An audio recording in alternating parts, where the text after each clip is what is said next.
মৰমৰ ছাত্ৰ-ছাত্ৰীসকল, তোমালোকলৈ আজি নতুন এটা বিষয় লৈ আহিছোঁ। 10মান শ্ৰেণীৰ বৈচিত্ৰ্যময় অসমৰ পৰা এটা জনগোষ্ঠীৰ বিষয়ে।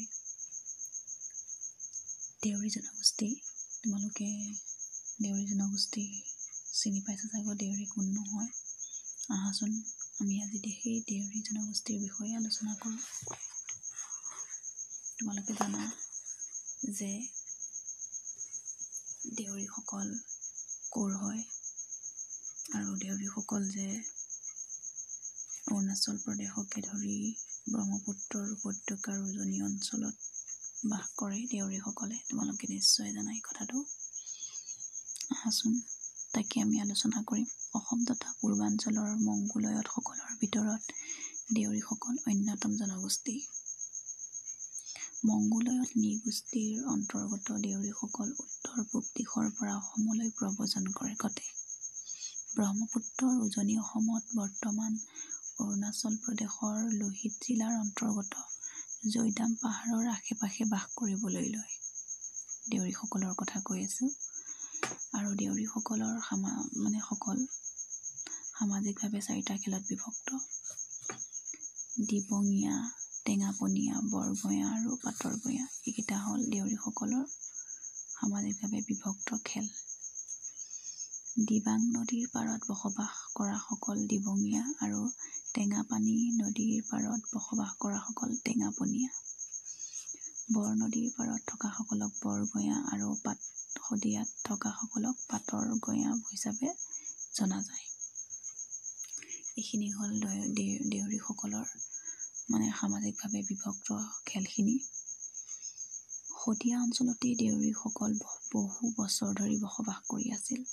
কালক্ৰমত সম্ভৱ প্ৰাকৃতিক দুৰ্যোগ, আন্তঃগোষ্ঠীগত যুদ্ধ-বিগ্ৰহ অথবা উৰ্বৰা কৃষিভূমিৰ সন্ধানত এই ঠাই এৰি লুইতৰ বুকুৱেদি ভটিয়াই আহি তেতিয়াৰ অবিভক্ত শিৱসাগৰ জিলাৰ মাজুলী আৰু লখিমপুৰ জিলাৰ ডিক্ৰং নৈ পাৰত প্ৰথমে বাস কৰিবলৈ লয়।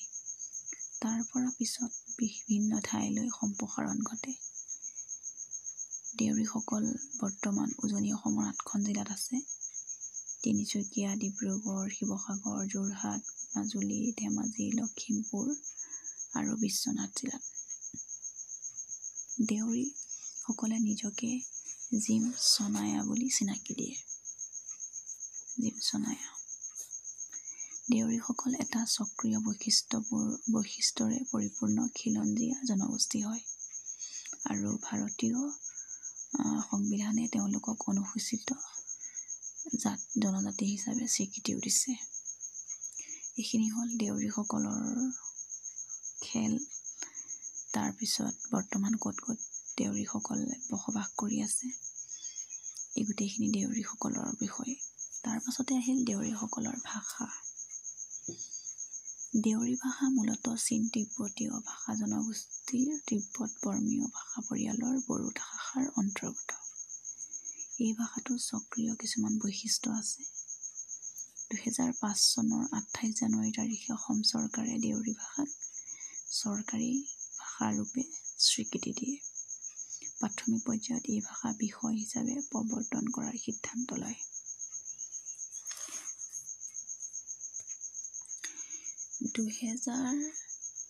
এইটো জানি থোৱা তোমালোকে, 2011 চনৰ লোকপিয়ল অনুসৰি তথ্যই দেখুৱাইছে যে মুঠ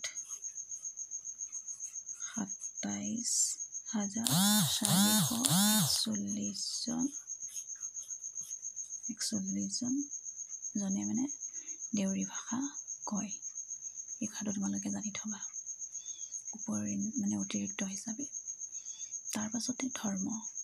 দেউৰীসকলে কাক বিশ্বাস কৰেনো তাকে আছে। দেউৰীসকল ধাৰ্মিকো হয়, গম পালানে? দেউৰীসকলে ধৰ্মক বিশ্বাস কৰিছিলে। তেওঁলোকে কুণ্ডী ধৰ্মক বিশ্বাস কৰে। কুণ্ডী মামা হ'ল তেওঁলোকৰ উপাস্য দেৱতা। কুণ্ডী মানে পৰম পুৰুষ পৰমেশ্বৰ, আৰু মামা মানে হ'ল প্ৰকৃতিক বুজায়।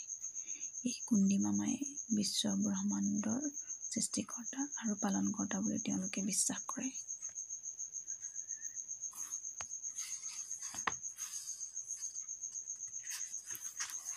তাৰপিছতে আছে যে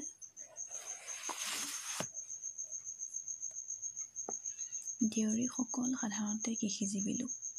তেওঁলোকৰ এইখিনি আছিলে, ইয়াৰ আগৰখিনি আছিলে দেউৰীসকলৰ ধৰ্ম, তাৰ পাছতে আছে তেওঁলোকৰ জীৱিকা।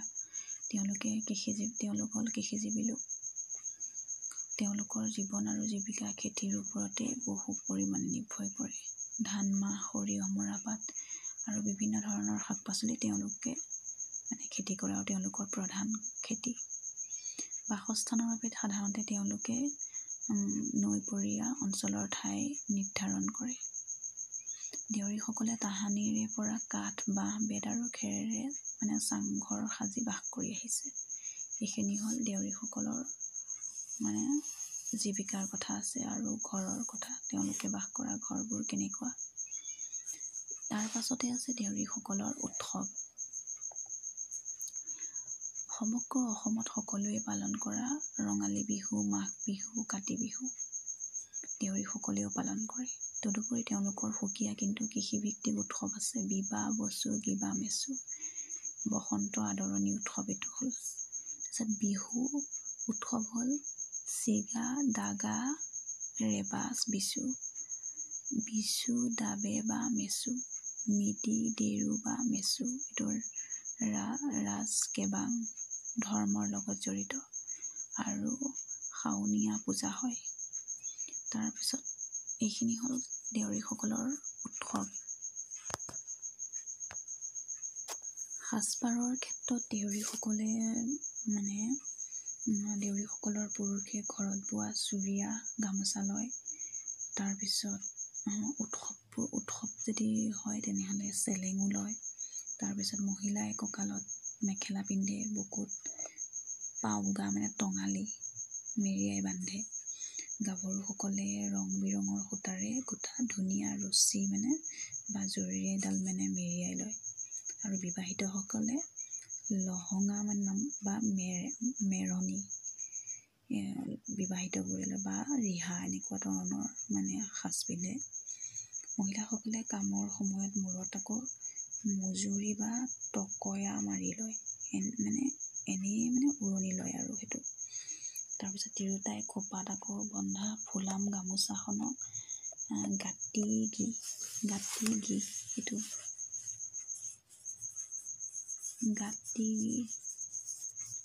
গাটি বোলে, মনত ৰাখিবা সেইটো বস্তু।